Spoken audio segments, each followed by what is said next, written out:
monoclonal antibodies and hybridoma technology. Development of hybridoma technology was a breakthrough in the field of immunology. In simplest terms, hybridoma technology is the method through which monoclonal antibodies are produced in large scale. So in order to understand the hybridoma technology, we should know about the monoclonal antibodies. So first we will see what are the polyclonal and monoclonal antibodies.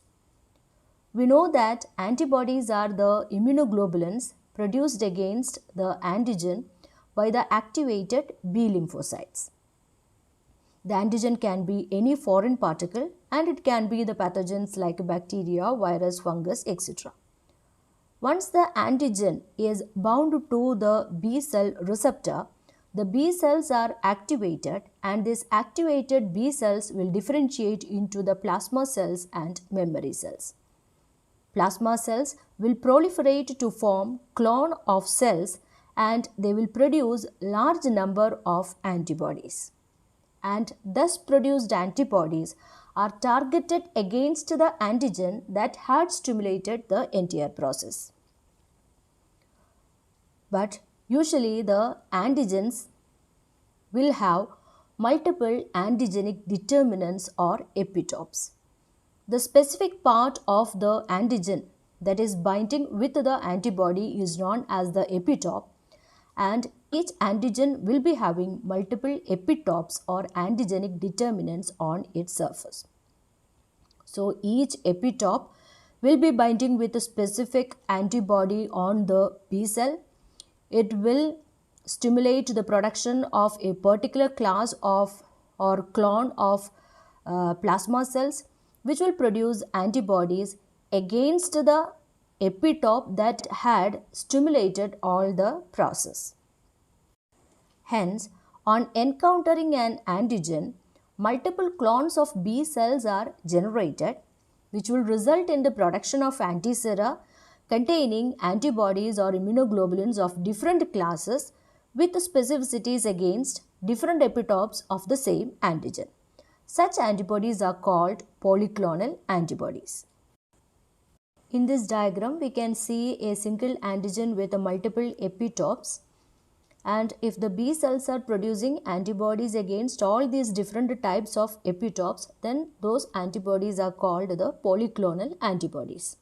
This is the usual mechanism that is taking place in our body when it encounters a pathogen or antigen.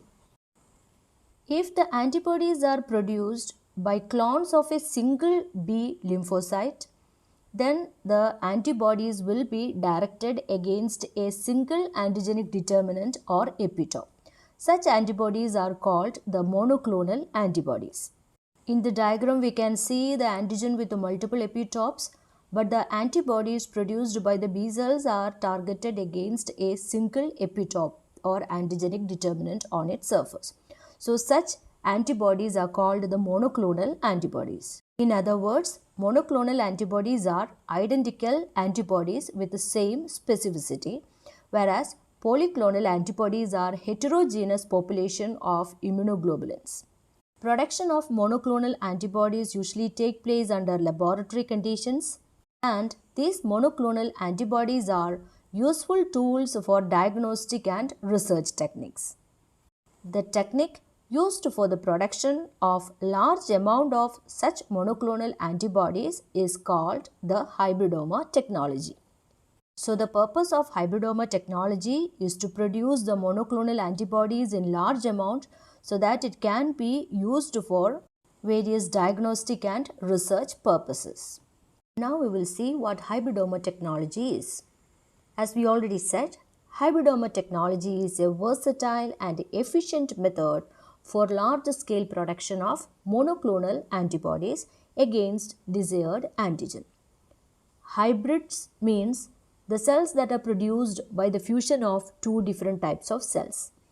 So hybridomas, which are used in the hybridoma technology, are the somatic cell hybrids which are produced by fusing the antibody producing B lymphocytes, which are separated from the spleen cells and the cancerous myeloma cells. In hybridoma technology, we will make use of these hybridoma cells for the production of desired monoclonal antibodies. This technology was first developed by J.F. Kohler and Cesar Milstein in 1975, and they were jointly awarded Nobel Prize in Physiology and Medicine for this work in 1984. Then, what are the steps involved in this hybridoma technology? The first step is the production of activated B lymphocytes.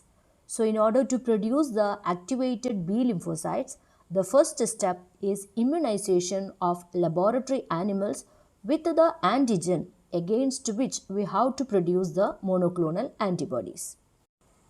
So for this purpose, we can make use of lab animals like Swiss albino mice. Then the Swiss albino mice is immunized with the antigen against which we have to produce the monoclonal antibodies.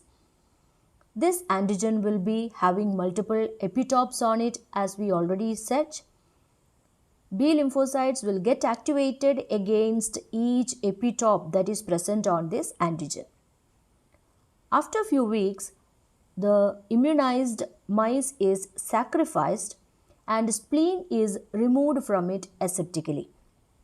We know that spleen is the secondary lymphoid organ and we can easily harvest B lymphocytes from the spleen.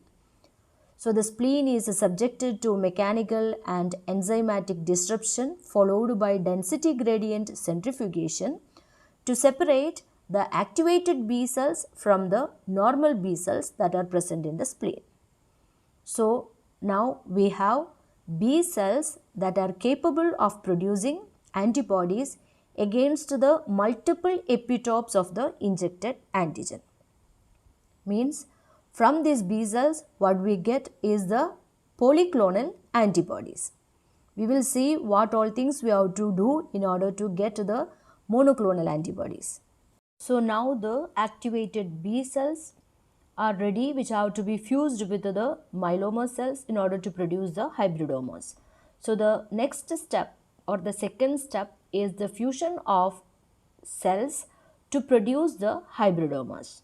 So now we are going to fuse the activated B cells that are derived from the lab animal with the myeloma cells. Why we fuse these B cells with the myeloma cells? The reason is that the B cells have a very short lifespan in the laboratory conditions.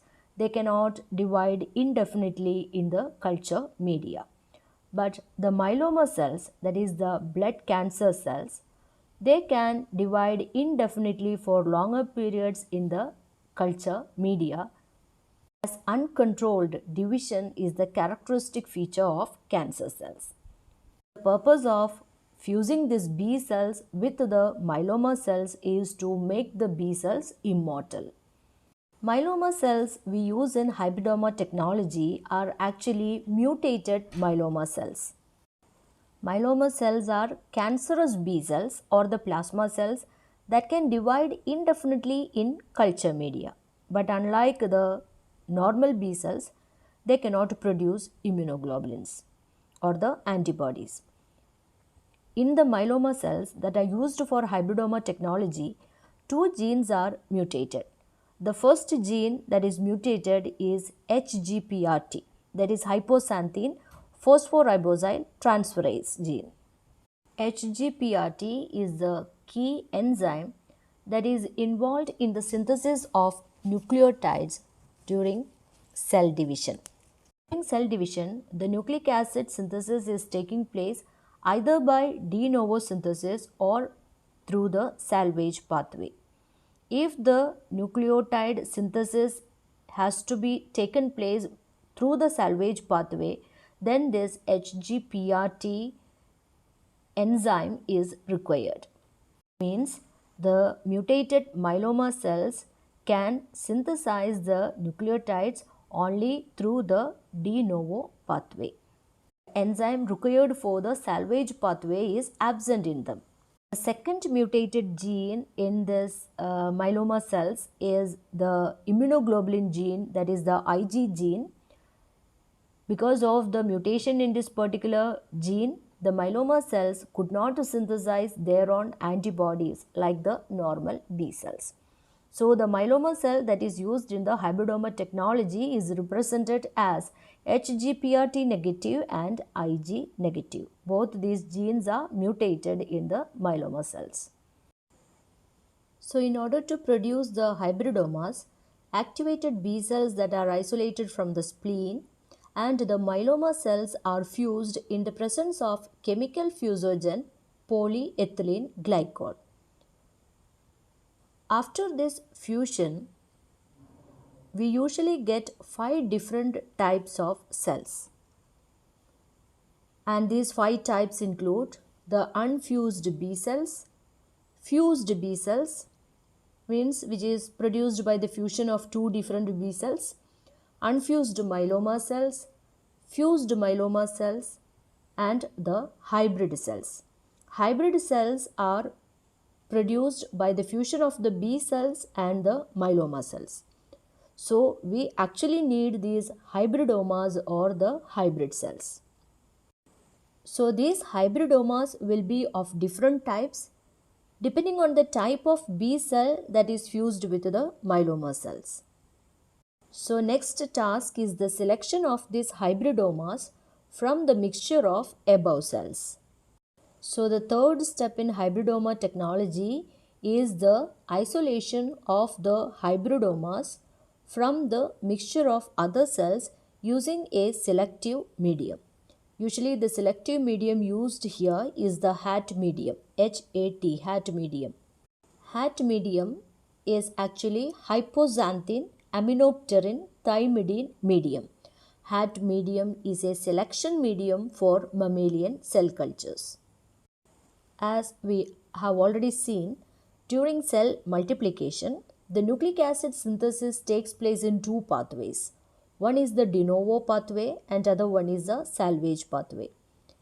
Aminopterin in the HAT medium blocks the de novo pathway.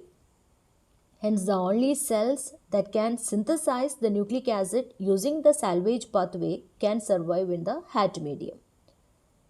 H and T, that is hypoxanthine and thymidine, are the major metabolites in the salvage pathway, and HGPRT is the key enzyme involved in it. So the HGPRT negative cells die in the HAT medium. Means HGPRT negative cells cannot synthesize the nucleic acid using the salvage pathway because they are negative in HGPRT. So the only option for them is to opt or go for the de novo pathway. But in the HAT medium, the de novo pathway is blocked by the presence of aminopterin. Now we will see what happens to these 5 different groups of cells when they are inoculated into the HAT medium. Once the hybridoma mixture is added to the HAT medium, fused and unfused B cells will die out in few days as they have short lifespan in the cell culture. They cannot divide indefinitely in cell cultures. Fused and unfused myeloma cells will also die as they are HGPRT negative and aminopterin blocks the de novo pathway in the HAT medium. So they are not able to multiply. Hybrid cells survive in the HAT medium as they are HGPRT plus due to the activated B cell in it, and they can divide indefinitely, the property due to the myeloma cell in it. Hence, what will be remaining in the HAT medium will be the hybrid cells that are able to produce the antibodies against the different epitopes of the particular antigen. So in the HAT medium, only the hybridoma cells will be surviving. Now the task is to isolate the hybridoma cell which is producing the desired antibody or which is producing the monoclonal antibody. Now the hybridomas obtained are a mixture of B cells producing antibodies of different specificities. Now our aim is to select and propagate the hybrid cells that produce single type of antibody. So we have to separate these hybridomas and grow them individually. So next step is the isolation of hybridomas of single specificity. This is achieved by limiting dilution method. In this technique, the cells are distributed at very low density. They are very much diluted so that the cell density will be very low and plated in the multi-well culture plates so that each well contain a single cell only. These single hybridoma cells in the multi-well culture plates will start synthesizing the antibodies on incubation. So the next step or the fifth step is screening of the antibodies that are produced by the single hybridoma cells in the multi-well culture plates.